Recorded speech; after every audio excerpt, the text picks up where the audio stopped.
আপনার সব সম্পত্তি ওনার নামে লিখে দিতেছেন। এই চাকরের বাচ্চা, তুই এত কথা বলিস কেন? সব সম্পত্তির মালিক আমি। তোর সব সম্পত্তি হাতায় এনেছি, এখন তোরে আর এই চাকর রে লাথি মাইরে বাইর করে দেব। ম্যাডাম, এত বড় সিদ্ধান্ত নেওয়ার আগে আরেকটা বার ভাইবা দেখলে হইতো না? আমি ভেবেচিন্তে সিদ্ধান্ত নিয়েছি। তারপর ম্যাডাম, আপনার সব সম্পত্তি ওনার নামে লিখে দিতেছেন। এই চাকরের বাচ্চা, তুই এত কথা বলিস কেন? শান্ত, আমি না তোকে নিষেধ করেছি ওকে চাকর বলতে? ও আমার বাড়ির পরিবারের সদস্য। ভুল হয়েছে আম্মা, এমন ভুল আর হইব না। আম্মা, সব সম্পত্তি তুমি আমার নামে লিখে দিছো? হ্যাঁ বাবা, সব সম্পত্তি লিখে দিয়েছি। এখন থেকে সব সম্পত্তির মালিক আমি। হ্যাঁ বাবা, সব সম্পত্তির মালিক তুই। বাবা? কে তোর বাবা?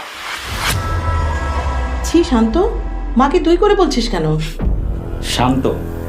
কে শান্ত? আমি কোনো শান্ত ফান্ত না।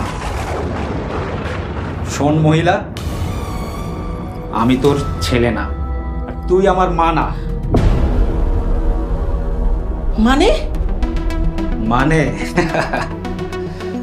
মানে তোরে বোকা বানাইয়া তোর সব সম্পত্তি হাতায় এনেছি, এখন তোরে আর এই চাকর রে লাথি মাইরে বাইর করে দেব। সালাম, সালাম, ও কি বলছে? ও কি বলবো, ওই তো একটা কামলা। আপনার পরিচয় আমি জানি না, কিন্তু আপনি যা করতেছেন তা আল্লাহ সহ্য করবো না। আরে রাখ তোর জ্ঞানের কথা, তুই এক্ষুনি এই বুড়ির নিয়ে আমার বাড়ির থেকে বাইর হ। বাড়ি থেকে বের হয়ে যাবো মানে? মানে এখন এই সম্পত্তির মালিক আমি।